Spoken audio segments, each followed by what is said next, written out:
Hey, Gabby. My love. Hi. Oh, I'm so Gabby. happy to be with you. I got my little I can hear baby your here. cat meowing. What's your cat's name, Gabby? Jimmy Blue. Jimmy Blue's quite new to your life. Is that right? Yeah, clearly. I won't let her go. But yeah, she is my baby. Oh my I God, as you know, I'm a mad cat person, so I'm know, all I for a know, I cat know. being part of this. My cat is too old to be where I am. She's in the kitchen on her little chair because she's 20, which is an unbelievable age for a What? cat. Yeah, 20. I've had her since I was 20. It's What? wild. I That know. is crazy town. 20 years old. I felt like 18 was a long time to live. No, it's so old. And I think because I had two cats and one of them sadly passed away last year. And the strangest thing, as well as sort of losing that beautiful, pure love, is also going, oh my God, look at all we've been through together.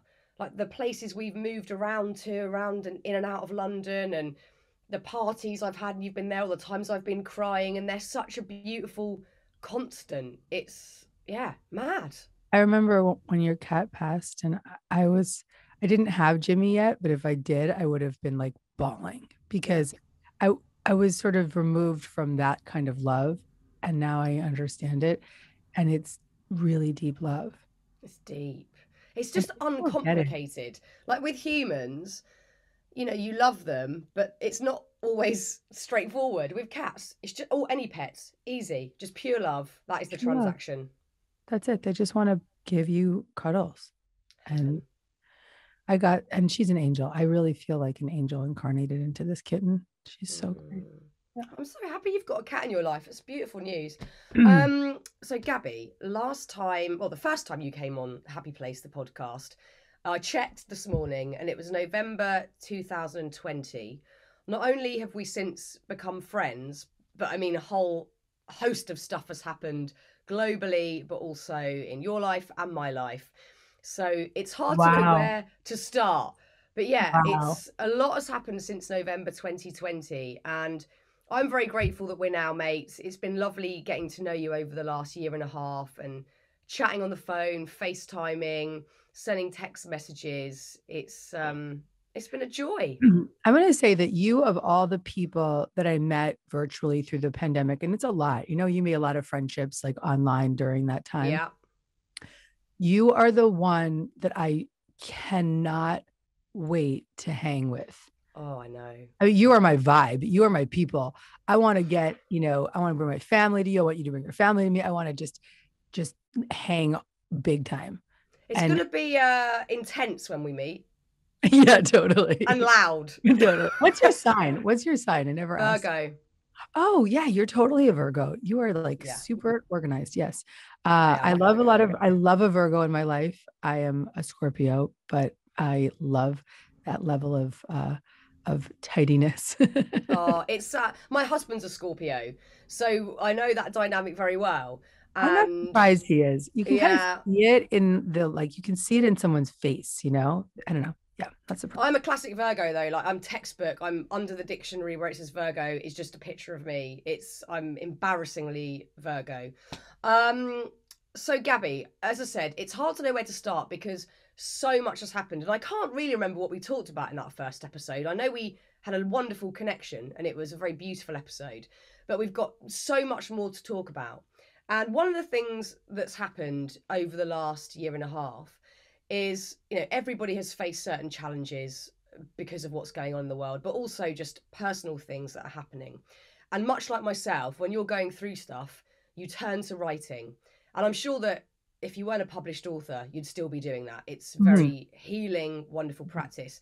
Yours just so happens to have concluded in this absolutely beautiful book that I've been able to get a copy of, which is called Happy Days: The Guided Path from Trauma to Profound Freedom and Inner Peace. And it feels like it was a deeply healing book to write. But I know from talking to you, but also from reading it, that before you'd kind of signed off on the book and it was ready to go, your publishers had initially been a bit concerned and felt it was maybe a bit too raw and that you were being a Mhm. bit too vulnerable. How did Mhm. you feel about that, and what kept you pushing through with the project? I'll read from the introduction to answer that question. And everyone, Jimmy Blue is purring in the background. Heaven. Get used to it. Just kidding. All right, here we go. Introduction. The truth about this book. We're anxious for you, Gabby, said my publisher after reading the first pass of the manuscript. It feels too vulnerable, they continued. You're revealing one difficult moment after the next. You're not showing your true strength. My ability to be this vulnerable is my true strength, I responded. The conversation carried on with several moments of tears, passionate explanations defending the manuscript, mixed with mutual agreement and love. While this was a challenging conversation to have, it was necessary. This book is different from the 8 that came before. This book reveals parts of me I'd never known were there until I started this writing process. This book tells the story of how to thrive. This is my story of recovering from trauma. And I actually left one word out of that second to last sentence. This is a story of how to survive and thrive. Survive is first. Yeah. But why I read that is because that's the truth. I submitted this book and it was so alarming to my publishers because they have seen me on stage. They've seen me publishing 8 books before this one. They've seen me in that part of me that was high achieving and high functioning and high of service. But all the while, there were many other parts of me that were falling apart, that were really struggling, that were clinging and just holding on for dear life. And the reason I think that's important is that we can be going through really difficult things, and still have fun along the way, still do a lot of good things in the world along the way, still have a lot of inspiration along the way. And I want that to be really hopeful for somebody that might be like, whoa, I'm going through a lot right now too. But it doesn't have to be decades of tough stuff. It can be a lot of light along the way. I guess ultimately there comes a time that you feel naturally ready to go a bit deeper. And initially, because, this book basically helps us uncover the root cause of all of our behaviors, addictions, patterns. Some of them we're aware of and some of them we're not. And you, at the start of the book, go back to a very specific memory of when you were in your 20s, you were running a nightlife PR firm, you were in your car, 8:30 in the morning, commuters going to work, you're getting back from work, you're drinking some brightly coloured energy drink and just feeling terrible. And you were in a loop of addiction and you knew it. But then obviously there are behavioural patterns that are a lot less obvious that you need to kind of dive a bit deeper with as well. But essentially this book, through your own sort of memoir and telling these stories, allows us to check in with all these different behavioural patterns to go, what's driving them? Because there's always something something underneath it. It's not just this is just how I am. There's something beneath it. Yeah, the book begins with me in that car and I'm replaying a cassette tape. Back in the day. We're in our 40s, here we are. So I'm playing a cassette tape and I'm hungover from the night before. I've got the Gatorade bottles on the floor. I'm like, everybody's going to work. They've got their shoulder bags, their coffees, and I am going nowhere. Yeah. And I'm in this car and I just keep pressing play, rewind on this cassette tape. And it's a cassette tape recording of a psychic reading that I had 5 months earlier. And at the top of the reading, she says to me, you are struggling with drugs and alcohol. And I hear my voice quivering in the background saying, well, it's not that bad. And then she carries on and she says, you have 2 choices in this lifetime. You can stay drugged out, you can stay on drugs and you can have a lot of trouble, or you can get clean and make a major impact on the world. And I kept rewinding it because I couldn't believe it then. But there was a part of me that felt that call. So fast forward, however many months later, I did get clean and sober. I then went on a really deep spiritual and therapeutic journey to really start to heal the wounds from that experience and whatever was in front of me.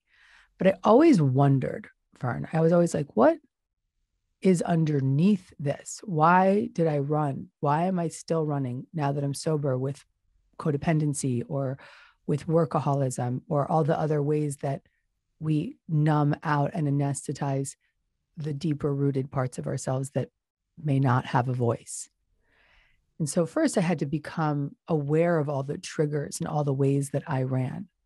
And I break all that down in the first 2 chapters of the book. I start to just tell the stories. And then once the stories shared to help the reader know they're not alone, I share the method. This is what I did. Then I started to explore, what are the triggers and how do I respond to them? But it was only until I was 36 that I actually remembered what it was and the reason why I was running. And as you said, it was like these deep-rooted wounds that lived beneath the surface. I had a dream that I had been sexually abused as a child. And I woke up that morning, I was like, no fucking way, I'm not touching that. No way. No, thank you. I then went to therapy a few days later. And in that session, I believe I became safe enough to fully accept that that was a truth. So that became, at 36, I had 11 years sober, more than half a dozen books behind me. So I'd done a lot in that period of not knowing. But that was the moment when I became safe enough to remember.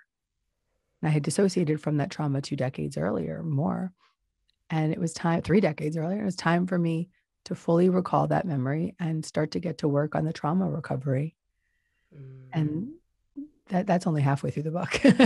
I mean, and thank you so much for sharing that, because I'm very aware, and I feel very I have had responsibility with this podcast that the people that I'm having conversations with feel comfortable and safe, and also that it's this is collaborative. This is not me just asking questions and expecting answers. This is I'm very much to be sort of led by you and how much you want to talk about today, because this isn't easy stuff to talk about. And I know that from my own backstory. Sometimes when you bring up memories and you're retelling them in a work capacity or not, it can drag you back a bit and it can drain you. It's very tiring to have to go back to big memories of things that have unfortunately shaped your life in ways that have caused either addictions or behavioral patterns that have been detrimental to you. So I really appreciate that, and I think it's so important and interesting to talk about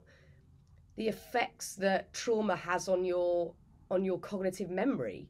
And there are so many people out there that I know I can recall certain memories of parts of my life that I really don't like looking at, and I still don't. I'm very honest about it. I'm not like there with a lot of it, and I'm still working out how to accept certain things.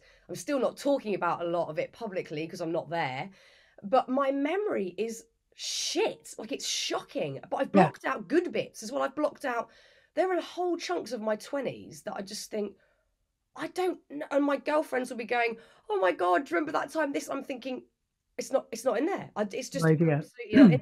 And I think you say in the book that your bravery was to start wondering, why am I doing all this stuff? Why am I acting in this way? And that opened up something and allowed these memories to come out. And I think it's really important for people to feel hopefully liberated, because I know that you felt a sense of relief, although it was very painful to have this memory, a sense of relief along the way, like, well, it makes sense now. But these memories can be completely eradicated by the cognitive memory to keep you safe. Yes, ma'am. We can dissociate from memories when the experience is so extreme or so, if it's life-threatening, if it feels life-threatening, it can be a beautiful part of our brain that says, okay, we're going to check out. We're going to just go above that. And it may not be in your conscious memory, but it's definitely in your somatic memory. It's definitely in your body. It's definitely in your reactivity. It's definitely in your relationship. It's showing up everywhere. It's showing up everywhere. I like that I'm like whispering while I curse, like big It's joke. awesome. But it's showing up everywhere in our life, and it starts with noticing the places, noticing the triggers. We get into all of that in the book. Then it becomes, you have to become brave enough to wonder.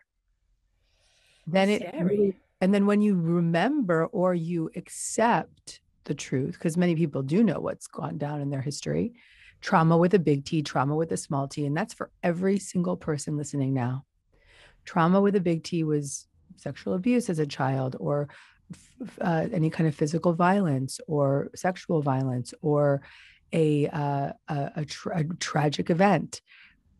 Trauma with a small t is something like me. When I was in elementary school, I had a crush on a boy and he told me I was stupid.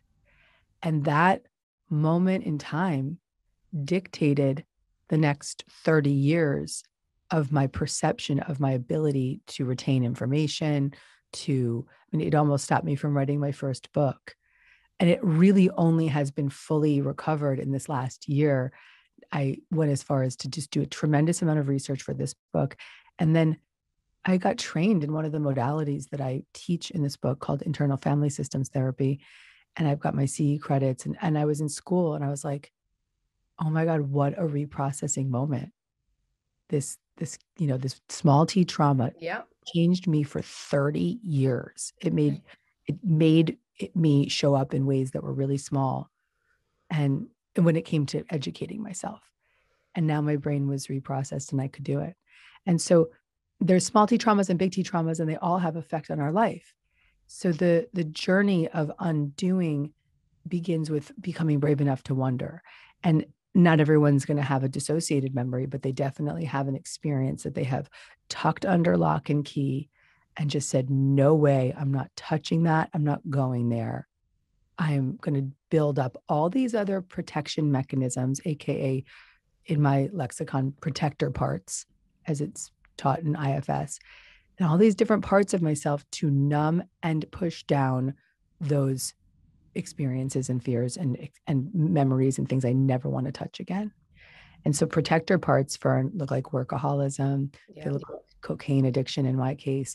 They look like rage. They look like blame, shame, judgment, overwhelm, all the ways that we negatively are reacting and managing. Truly, it's about managing our life, but really managing those exiled child parts of ourselves. Yeah, and we can't give ourselves a hard time because they are coping mechanisms, and even if they show up as things that can be a bit gnarly, or if it is aggression or anger, or it is workaholism, that's certainly been my one. I know that I still am stuck in that a bit, and I'm still on the run from certain things, and I can recognize it. I think we have to go easy on ourselves and not think, oh God, there's something wrong with me on top of all the stuff that is wrong with me. It's just recognizing it. And I think you're massively giving people permission, going back to the big T and the little t, to recognize and honor the little t, because I think this is a really important subject matter. For people that have been through big trauma, as hard as it is and as challenging it is to face up to that and to go on a path of healing, we can all recognize the big T's. But with the little T's, often our reaction is, oh, that was nothing. I'm not gonna, that didn't Yep. affect me That in was any it. way. That was the boy telling me I was stupid. Yeah, Yeah, it's just exactly. like, what's the big deal? But as soon as we honor it, that is the only way we can then start to recover from it. Because if we keep going, oh no, that wasn't anything. So I think we try, especially in the UK, we've got this real sort of like, self-deprecating thing of, oh, it was nothing and it's just silly old me or whatever. But unless we honor those little T's, and we've all got a ton of them, a massive sack of them, until we honor them, we can't get over them. We can't heal from them. That's exactly right. One thing you said that was so beautiful, and I really want to emphasize it, is that we can't judge or shame or blame the parts of ourselves that have been so extreme. Yeah. Those are in IFS and internal family systems therapy, those are known as protector parts. And I say protector with air quotes, but they have actually been protecting us. So maybe they've been wreaking havoc in our life because they're so extreme, but I can look back now and look at the part of me that was a cocaine addict and say, thank you cocaine addict Gabby, for just really doing what you could do at that time to survive, or look back at the part of me that was a workaholic and say, thank you so much for just managing my impermissible feelings for so many years. And all the while writing 9 books in 11 years. Like, okay, we did some good work too. And the goal is not to shame, blame, or get rid of those extreme, those protector parts. The goal is to help them calm down so that they can be less extreme. So we don't want to get rid of the workaholic Fearne, because she does a lot of good work in the world. She puts out a podcast every week. She writes books every year. She is serving souls. She's cracking open a whole other culture to these types of topics. I'm calling her she. I don't know if you gender her, but I'm sorry if I. No, that's fine with me. You want to let people use their own language, but in any case, let's just call her a she for the moment. And so I want to thank her for her incredible service to the world. And the work would really be about helping her tap into the other part of us, which is that self energy, the God energy, the love energy, which is compassionate, courageous, calm, and it's caring, and it's confident, and letting that energy soothe the workaholic so that she can still do her work really well, but not in such an extreme way. So when, all of this stuff that becomes habit, for me, it's definitely work, which can be masked as I'm being really productive, and people don't see it as so much of a problem, which means I have to be even more aware of it. It's so socially acceptable. Oh, it's celebrated. Like busyness is like, it's like, you do everything. You're a machine. You're a queen. Oh my God. Yep. Mm-hmm. Yeah. So it's totally acceptable, which means I need to be even more on it. But whatever it is, whether it's alcohol, food, shopping, gambling, porn, whatever it might be, whatever that habitual thing is, as you say, once we've had the awareness, we realize, and we've also looked at perhaps the root problem, we have an understanding that our lives will probably be easier, full of more contentment and peace if we dial it down a little bit. But of course, when you start to dial it down, you feel pretty unsafe because you're so used to it being there. And I relate to that hugely. I had a day off last week where the kids were at school. I sort of done all my emails. I'd filed a book that I'd done a first draft of, didn't have a podcast to do. And I was like, oh shit, I feel edgy as fuck. And I actually ended up doing a painting that I was really proud of. I still was sort of productive on my day off. Correct. Like you're creating, but you're still doing. Yeah, I'm still doing. I feel really unsafe. And I can barely articulate why. It's something around self-worth for sure. Would you like to work with that part with me for a moment and do some IFS? Go on. Oh, okay. God, let's do it. All right. Well, I just, I love a seeker, and I love a window to jump right in. I know. I love you being, you're my guide in this moment. You have been as a friend. Let's go for it. Yeah. So this is what we would be doing if we weren't on the podcast. Yeah. All right. So do we have some buy-in? Can I do some work with you on the workaholic part? Would that Yeah. Absolutely comfortable. So first things first, I want to just have you just maybe even close your eyes, or if you, whatever feels comfortable for you, you can look at me, whatever is more safe for you, and just identify what you notice about that part. I gave her a gender. I want to take that away. It may not be a woman. It may be whatever you want to see. Does she have is there a physical sensation? Is there a gender? Just spend some time gathering your attention. I want you to let this workaholic part show you whatever it needs and wants from you. Any images, any sounds, any physical sensations or words. When you're ready, you can just let me know what you're noticing. First of all, can you hear bagpipes? Because there's bagpipes playing, and I don't know why, but there's actual Scottish bagpipes playing on my street, which is a sign. Very weird. What the fuck? Bagpipes! I live in London. There's Scottish bagpipes. Wow. Okay. I'll have to look into that. That's a mess. Look into that. So it's very instant. I have quite a lot of clarity around it when I really focus on it, and it's a forward movement. And without that forward, whether it's progression or whatever it is, without that, I feel like it's game over. It's all or nothing. I'm moving forward or my life is crumbling at the wayside. It's very potent. I think the pushing forward probably has a slightly masculine energy to it. Okay. But it's really strong and it's forward. And if I'm not doing that, I feel like the life is sort of sucked out of me. So yeah, I can identify it, Where do and you feel it also in your body? I get a high from that Mm. forward, and when that's not there, I'm like grasping at other things. Where can I get that high? I need that high. So the high part is another part. So maybe we can just ask the high to step aside. Yeah, Okay, we can just see that, go out in the garden and just like have a yeah. coffee. And so we can get to know the workaholic a little bit more. Well, the workaholic is like insecure. So Oh, the that's work, okay. yeah. There's insecurity you feel that might be what the workaholic is protecting. Yeah, yeah, absolutely. It's a feeling of um what am I? What am I without the creativity and the making and the moving forward? What is there? Would you like to uh, touch base on that insecure part and move in a new direction? Yeah. Beautiful. So let's ask the workaholic to just go outside with the high part and just have a coffee so we can get to know Whilst this. listening to the bagpipes. Listen to the bagpipes, just take a break. And let's listen to the insecure part. And when you just take a moment, just notice in your body where you feel it.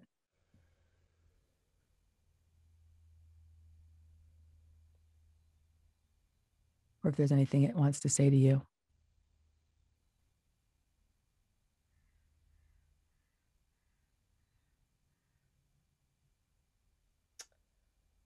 I think the insecure bit is sort of in my belly, sort of like an emotional something in my belly. Mm-hmm. And um there's a bit of sort of agitation or Yeah. frustration in there. Beautiful. Okay. I want to thank her first. But does it have a gender? Yeah, although I think it is a very female, insecure, yeah, feeling. So definitely female. Okay. I want to thank her for being brave and coming out so quickly. She did such a nice job of just being like, but I'm actually a different part. So, that was beautiful. And I also want to thank the part of you that's the workaholic for stepping aside. So, how do you feel towards this insecure part? Um, if I really think about it, I do have compassion for that part of myself and I want to reassure her that it's all right and it doesn't really matter. Yeah. But I think in daily life, I don't quite reach that compassion and I go for the habit rather than Right. going, it's all right, you're Yeah. cool, you can rest, it's Can okay. we extend her some compassion right now? Mm, What yeah. would it look like? Is there anything you would say to her? The compassion would, honestly, I would literally just say stop. Like, no other words come to mind apart from stop. Just stop. Um, and I know that it would be very beneficial to do that regardless of the outcome. But yeah, it's like a very loving stop. A loving stop. Beautiful. Yeah. We've got compassion. We've got a loving stop. And that's very, Mm. very courageous of you. Beautiful. Yeah. Mm. Now, what does she need from you if she were to say anything to you? Does she know that you're Um, there? Does she even know that you're there? I would say she just needs a break from all of the outside noise that I very willingly let in. Oh, she wants a Um, break. She wants a break. Beautiful. yeah. Mm. So if you guys were to take a break together, is there a place that you would take her for a break? Like where do you love? Where's your break place? My listeners will be very well aware of me having a deep love affair for the South Coast in the Yes. UK. So I would go to the sea. Mm-hmm. Okay. So just right now for a moment, can you just share with me, just maybe go inward for a moment and just potentially invite her to go to the sea with you, and just let me know what comes up when you witness that or when you visualize that right now, taking her to the sea. Well, there's instant resistance. Okay, let's ask that. Let's say thank you to that resistance. Would it be okay if we ask the resistance to go back outside with all the other parts and have? Yeah. Okay. Yeah. Okay. Yeah, there's a Mm, fear. There's a fear of like, I can't stop. Well, how could I stop? There's a big fear there. okay, let's ask the fear to just go have a coffee. Let me know when the fear is stepped aside. Just for right now. This is just for this moment. Fear can Yeah. come back whenever they need to. Okay. Yeah. It's gone. You have access now to her. Does she have Mhm. access to you? Mhm. What does it look like when you take her to the beach? Like a big sort of sigh, like a big release, a big few. Um, yeah, a big few. Like, oh, thank you. Thank you for bringing me here. Yeah, she's grateful. Yeah. Yeah. How do you feel in your body being with her at the beach? Much more relaxed, which is a very interesting experience considering we're having this wonderful intimate moment that I'm really up for and I'm up for sharing because I think it's super helpful. But because it's in the context of we're doing a podcast, there's still a bit of, but wait, can you go to that place within this Mm, realm? mm, Can you feel that relaxed? Wait a minute. Is that going mm, to be of mm, use? Are people going to think that you're doing your best? Are you doing well? mm. It's a really, really Right. interesting. The insecure part's coming in again. Yeah, yeah, yeah. Coming in Yeah. and saying, no, no, that's too safe. That's not safe because it feels too settled. Yeah. But on a physical level, yeah, it's a great feeling. It's a Yeah. great feeling. And just to honor this process with you right here, right now, you're not in a therapy session. You're not with me on FaceTime privately. So that awareness, that insecure awareness is going to be really loud. Yeah. So the fact that you even had the ability to just even notice her, get so close to her, have compassion towards her, and Yeah. even for a moment bring her to the beach is exactly what this process of internal family systems is meant for. What we did was a very quick kind of minor retrieval of that part. You go into this in some depth in the book and you really encourage everybody to look at all the different parts of ourselves, which I think we don't really do on a daily basis. And I haven't heard that level of encouragement in many other books where we're really to honor all we you're giving us again permission to compartmentalize all of these different past experiences and the offshoots from those experiences, these different parts of ourselves. Can you just talk to me a little bit more about why is that helpful? If somebody listening to this now goes, well, I know there's an angry part, I know there's an insecure part, I know there's a part reaching for the highs, whatever it might be. How can that be helpful to us in everyday Well, life? what just happened with you that was so fascinating is this model is actually really good for you because you've done a lot of work on yourself. You have a lot of self-awareness. You also are very conscious of your resistance. So you know who your parts are Yeah. really. But there's the very simply, I'm going to try to take something that's very big and just simplify it in a sentence or two. Okay.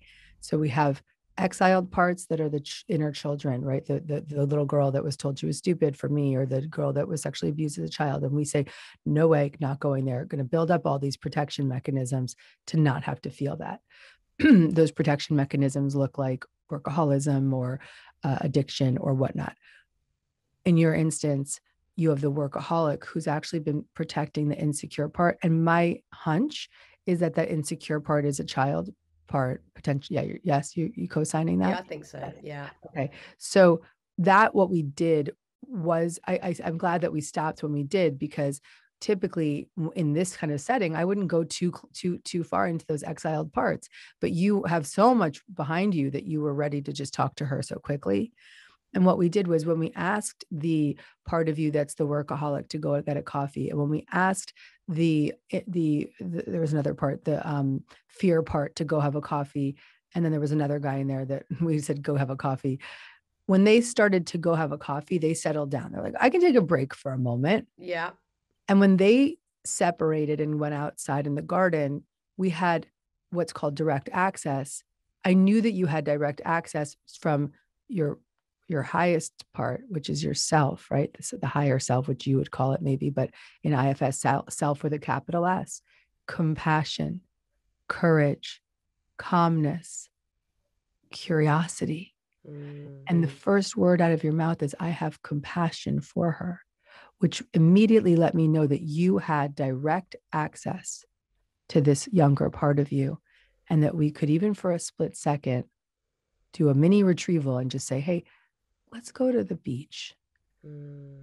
Let's go to the beach. Perfect timing for me, as I'm about to take a short break from work for my kids' half term. And I do usually feel quite anxious going into that space. Right. And a lot of, self-flagellating talk comes into play. Mm-hmm. So it's going to help me a lot. But I want to talk about other circumstances where this applies, which might be very challenging for people, where there's shame at play. Yeah. If we're talking about sexual abuse, if we're talking about experiencing something very traumatic, we can often see that we were in something circumstantial that we had little control over, and something was happening to us. Whereas there'll be people out there, and I can actually think of many circumstances, probably small t's in my own life, where I've done something shitty and I feel shitty about it.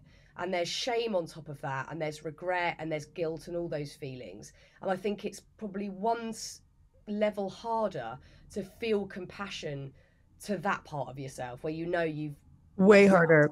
It's not a part that you would, shame in particular is not a part that I would ever recommend you go towards without the therapeutic guidance of an internal very tricky. Yeah.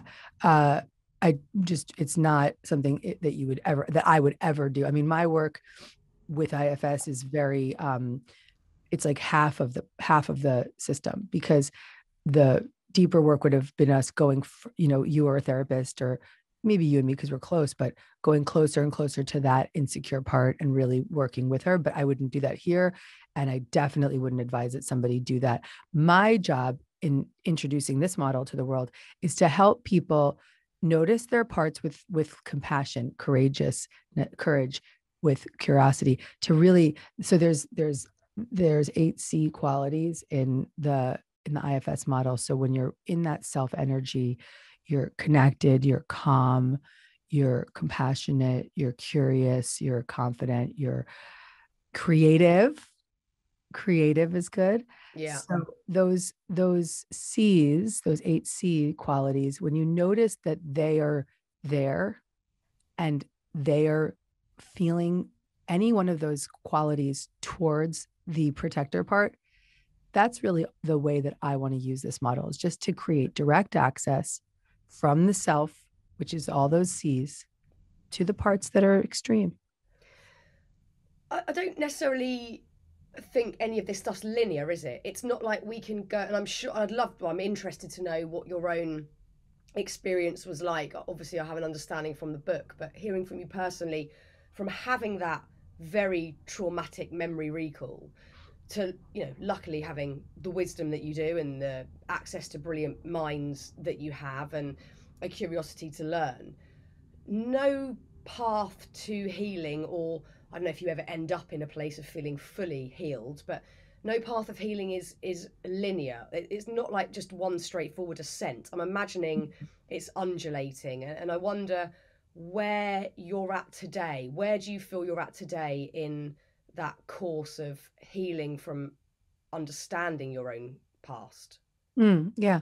I would never have been able to write this book, let alone put my face on the cover with the subtitle, The Guided Path from Trauma to Profound Freedom and Inner Peace, if I wasn't fully living in profound freedom and inner peace. I'm a completely different person than I was when we first met in 2020. Wow. That's huge. Yeah. But every So I think that for me, every part of my journey has been an up leveling and an up leveling because I've been in the pursuit of freedom. So I got sober, and then I got super spiritual, and then I developed my own spiritual condition. And it's important to note here that even spirituality can be a protector part. Sometimes we can use spirituality to get above the pain. And that's cool too. That's a much better way to protect yourself than alcoholism, Yeah. not to judge any of it because I've been there for all of it, but it's just there's steps along the way, and we can take those steps with a level of our own safety. Okay, yes, I'm ready to go there now. And now I'm ready to go there now. And now I'm ready to remember. And now I'm ready to go do some somatic work. And now I'm ready to go do some EMDR, and just continuing to take the steps towards that sense of safety and freedom. And now guess what? I still have therapy every single week. I Yeah. still practice IFS on myself. I still do 40 minutes of meditation a day. I'm never going to stop because there's something powerful about, like, once you start to feel calmer and safer in your body, then you can really begin to do the deeper work. Mm. It's like you gotta, I remember in the book I shared a lot about these different levels of support that I received, and they all came at the times when I was ready to up level to the next spot. And it's very liberating for people to hear that it is absolutely possible to heal from big T trauma. Yep. But it's not like you're then, yeah, I'm healed, I'm just going to live my life. Like, you still need to have certain things implemented into your weekly structure that support your recovery from something, or Mm-hmm. you changing lifestyle habits, which I think is really important. And you mentioned there EMDR, which you introduced to me as a friend. I hope you don't mind me saying this on a sort of public platform, but I had spoken to you privately about my own panic attacks that I've, shared plenty on this podcast and in my books. And it was getting to the point where it was causing a lot of trouble with like my work life and not being able to do certain jobs and whatnot. And still have had them in the last 6 months, but nowhere near as frequently as I was previously. So you introduced me to EMDR and a particular therapist that I was lucky enough to get an appointment with, and I did, I reckon, about 6 months work with her on off.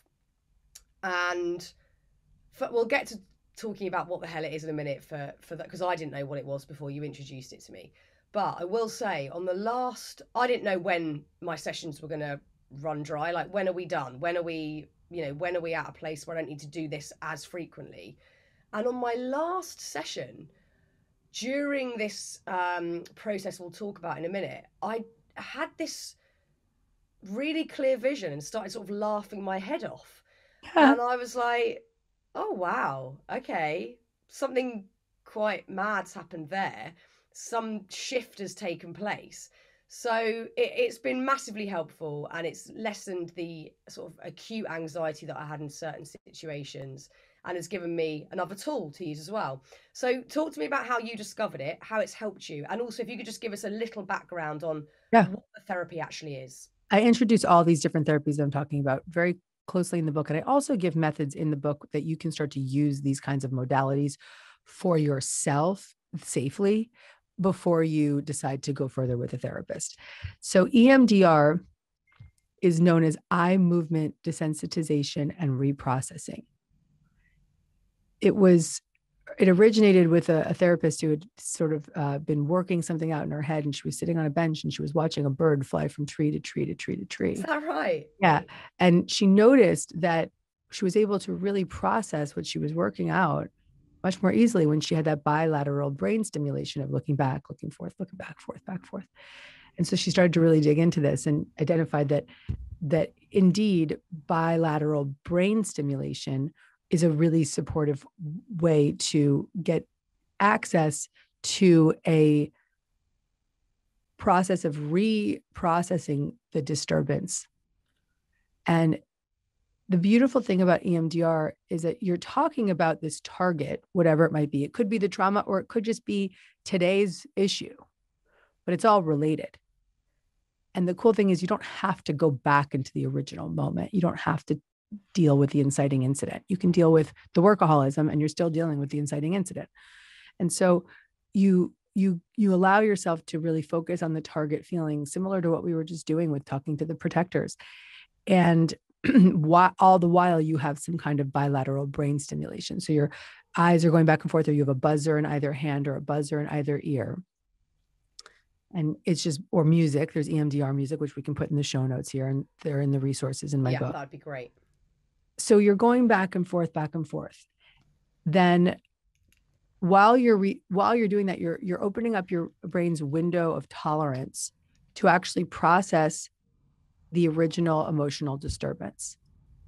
And sometimes, no judgment to traditional talk therapy, but sometimes when we talk about it, we're actually reenacting it. In this case, it's not about the actual memory or the actual experience necessarily, maybe some and some not, but it's really about giving your mind, your body, and your brain the ability to safely open up this safer level of tolerance to redo that disturbance. And so when you said that you were laughing, you saw yourself in the last session laughing, that's the reprocessing part. That's where your brain is saying, oh, this is how I can be instead. Yeah. I mean, the wonderful therapist that you put me in touch with was like laughing, and then she cried a bit because she kind of obviously was like, jackpot. Like, we've reached a point where there's been change. There's been some change. And it's, I urge everyone to read more about that in your book and to learn more about it, because it's been fascinating for me to learn about. And I've recommended that method of therapy to many different people that I love in my life that have had varying situations going on. And obviously, all of these memory situations, habitual things we lean on that aren't processed are going to come to the surface in some way if they're not dealt with. And one of the obvious ways is physically. And you've experienced this, I've experienced this. You talk about this in the book in terms of you having gut issues at points, but also postnatal depression and also insomnia being, three big sort of physical things, the depression coming out very physically as well. So, they are, again, signposts for us to go, something's not right here. And you actually talk in the book about how when you started to do some of this self-inventory and this work, your gut issues just went. They're gone. When? The most miraculous gastrointestinal tract. It's amazing. Well, in the book, I write about somatic experiencing, which we can get into, but I also begin with how all the ways that our body takes the heat when we have unresolved trauma. Because in the work of Dr. John Sarno, who wrote the book Healing Back Pain, and he also wrote The Mind-Body Prescription, he's a fascinating human who really dedicated his life to helping people heal their pain, their physical pain, gastro, migraines, fibromyalgia, back issues in particular, neck issues, by seeing it as a psychosomatic condition, by recognizing that underneath all the physical symptoms was a root cause emotional disturbance. In no way did he deny the physical symptoms. In no way did he say, don't get traditional help if you need it. But he really focused on helping his patients go deeper into the impermissible rage and the impermissible fear or shame, like you said earlier, that is the driving force for the physical pain. And to really simplify this, his thesis was that the body, from a science perspective, we look at, okay, so you have a reaction to a impermissible feeling, right? Like your insecurity shows up, and then your whole body gets tight, right? And then you want to move forward, and so I'm sure that you have like a lot of, I'm just guessing, but maybe some aches and pains. And, my hips always. My hips always. Yeah. Okay. So the hips and all this are part of that stress response to the body. So the body is actually contracting, and there is a stress response, and your brain then sends all of its energy to that one area, and it then kind of cuts off the blood flow. Yeah. All Sarno work. Okay. So then you've cut off the blood flow to these different areas. So they've got this tension. And what happens is when we start to take the focus off of the physical sensation and we start to address the emotional disturbance, the impermissible rage, and in whatever form that comes, then the physical symptoms start to subside. And again, doesn't mean that you don't take your medication, but it means that you take your medication and you're like, wow, things are really feeling better as well. I can sleep. And I wish I could have given my mum all these resources. I mean, she's actually medication free now, but she had polymyalgia for years and was on steroids and very uncomfortable, couldn't walk up and down stairs. She's managed to, kind of come off them naturally. I haven't really ever asked her what she's kind of done mentally, but I know that certainly rage and anger is, pretty much there for me and my mum. Doesn't take much for us to tap into that. And there you go. Yeah, there's an interesting exercise that you talk about in the book, which is rage on the page. So tell me about this. I love this. Well, it's really connected to this. So Dr. Sarno had a practice of just getting out your impermissible rage and feelings and whatever they were onto in a journaling exercise. And a friend of mine named Nicole Sachs, who's a Sarno teacher, she's taken his work and she's really brought it into the world in a beautiful way, said to me, I was like, I'm having all this jaw tension. And she said, okay, well, I want you to write for 20 minutes, all about whatever's up for you that day, every day. And then I want you to meditate for 20 minutes. And then I took that suggestion and brought it to the next level because I'm always experimenting. I brought in EMDR music. So I brought in the bilateral stimulation that we're going to give that playlist to your audience. And I put that in my ears while journaling about whatever was up for me that day for 20 minutes, 20 full minutes. I went through like 90 journals. And then I would relax my body and lie back for 20 minutes, lying down actually, and meditate and just let my whole system settle. This is a practice that I still do today, and it has changed my life. I went from having sort of some additional sleep issues following the postpartum, gone. Wow. I got myself off of like all CBD, any kind of medication that I needed to support myself at the time, gone, through what I then named Rage on the Page. She calls it journal speak, but then I added Rage on the Page. No, Rage on the Page is award winning.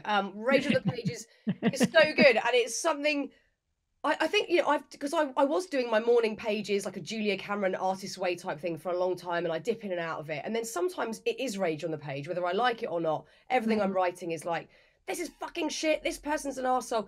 But then I feel a bit of guilt and shame afterwards. So how do we let that all out and feel at peace with it? Like it's an okay thing to do, to get all of this shit out of us.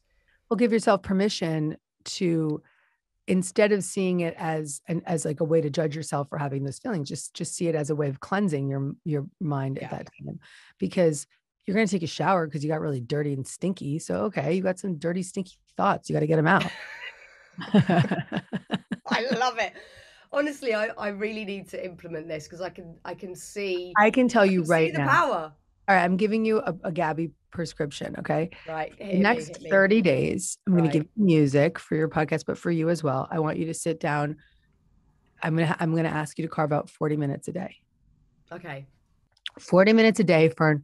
Okay. I want you to sit with your journal, rage on the page. And it might not always be rage. It might just be like overwhelm or workaholism or whatever wants to get out.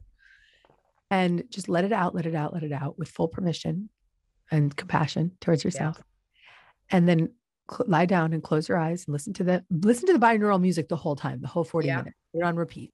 And then lie down on your back and put your right hand on your heart and your left hand on your belly and just relax. You don't have to meditate. You don't have to do anything. Just listen to the music. Maybe you fall asleep. Maybe you have inspired ideas. I don't care. Just because that relaxation time is when you reprocess. I'm doing it. I'm absolutely doing it. It's going to change your life. And you can check in on me. I'm gonna stick to my word with that one. There's something that I want to talk about as well, which is, it's a broad subject, but I know it's an integral part of everything for you, whether it's healing or just going through regular daily challenges. And that is, of course, your faith.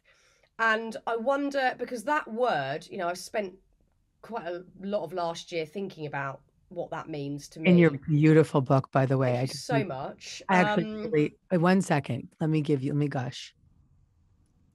I held the book when I pulled it out of the box, and there's a vibration in it. I'm not fucking with you. And even just the cover, the whole thing is just like the cover and the weight and the whole thing just felt like big.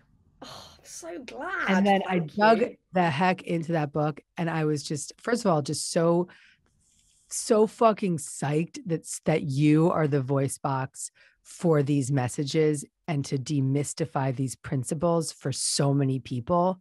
And I cannot wait to have you on my podcast and to talk about this more. But I was just like, yes, this is how God is using her.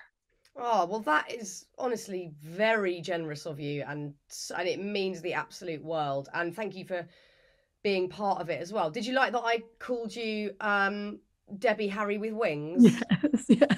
It's the best way to describe you. I think I might Your put that in husky, my sexy bio. voice and your angelic aura. I might put that in my bio. You should. You should. So I'm interested to know if you're even able to sort of crunch this one down, because it's a big question, but it's a very bespoke thing, whatever that faith is. And I'm still working out how I talk about what my belief system is, but I know that I believe and I feel at times supported, guided, all those things. How would you describe your faith and how it helps you move through life? My faith is the way I have moved through life. It has been the foundation of my recovery. It's been the foundation of my resilience. It's been the foundation of my strength. I can speak to it with a story. So for the past 16 years, I've been a spiritual teacher, but for the past 42 years, I've been in the pursuit of strengthening my faith, whether I realized it or not. And faith to me means that there's an ever-present energy of love within me and around me, guiding me and supporting me no matter what happens in my life. And that it's always there, even in the tough stuff. And 3 months ago, I was 5.5 months pregnant, as you know. And I had spent a year, all of 2020, doing IVF, did 8 or 9 rounds of IVF. Didn't work. Finally, I intervened and asked for a different way, and it worked. And I got this perfect little boy embryo, one embryo. And I kept saying, all you need is one. All you need is one. He was tested. He was absolutely chromosomally perfect. Pregnant with him for 5.5 months. And then at my 20-week scan, we realized that he was not growing. He wasn't getting what he needed from my body. My placenta wasn't working for him. And so I had to do a D&E and I had to let him go. First of all, that was my first experience of extreme grief like this. And it was all the humanness came up, of course, of just like horrific upset and just complete, just to my knees. But very, very quickly, this energy came over me of, this is what we've been training for, Gabby. And this pillow of faith that I fell into, with this incredible knowing that there was great lessons and learning in this experience, a great opportunity for my husband and I to get even closer, to decide no longer. For me, I had a quantum shift. I just decided I'm not going to sweat the small stuff anymore. Because when you get to the big stuff, it's like, what was all that small shit about? I made a commitment to just give my heart and my soul to my family even more than I had before. And I also just stayed in my faith was so loud. It was like, the soul is coming back in a way that may be different than you expected. And I know that. And I believe that. That's because I've strengthened my connection to a spiritual realm beyond my own, to the connection of that inner knowing and inner guidance system that can be so soothing to my system.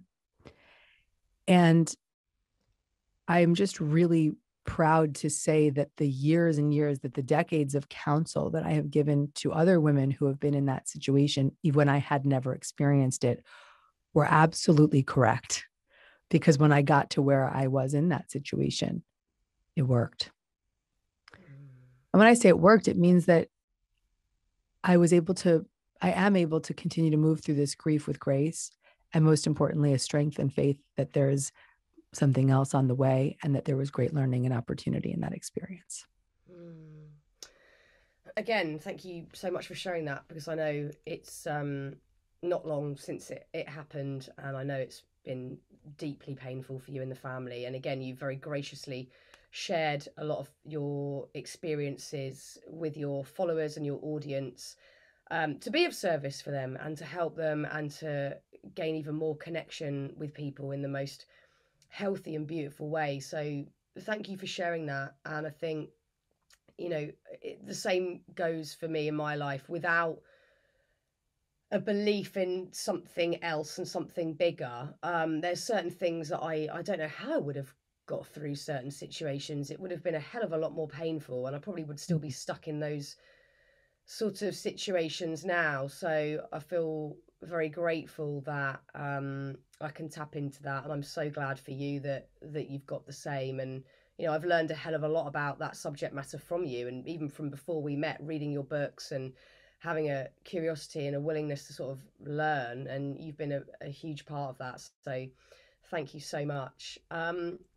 Gabby, I'm so glad that I get to be your mate and that we get to talk in this way, but also just about random everyday shit when we're voice noting each other or texting each other.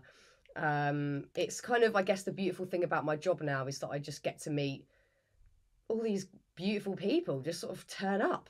I'm not even expecting them to. And it's just, I feel very, very lucky. And I'm really glad that my brilliant Happy Place listeners get to hear you talk so passionately and with such a rawness. And